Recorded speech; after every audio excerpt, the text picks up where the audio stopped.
प्राचीन काल में इस भारतवर्ष में 16 महाजनपद था और इस 16 महाजनपदों की जानकारी बौद्ध धर्म और जैन धर्मों के ग्रंथ भगवती सूत्र और अंगुत्तर निकाय से मिलता है। इस 16 महाजनपदों में एक सबसे ताकतवर महाजनपद था जिसका नाम मगध था, जो कि आज के पटना वाले क्षेत्र को मगध के नाम से जाना जाता है।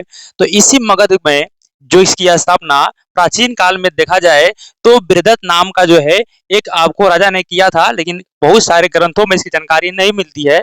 इसकी जो जानकारी मिलती है वह भगवती सूत्र और आपको अंगुत्तर निकाय से कि प्राचीन काल में इस मगध साम्राज्य की स्थापना हर्यक वंश के संस्थापक आपको बिंबिसार ने किया था। और जितने सारे इस मगध साम्राज्य पर राज करने वाले राजवंश हुए, इसमें सबसे खासियत बात यह था इस हर्यक वंश के शासकों में कि सबने आपको युद्ध नीति को अपनाया अपने साम्राज्य का विस्तार करने के लिए।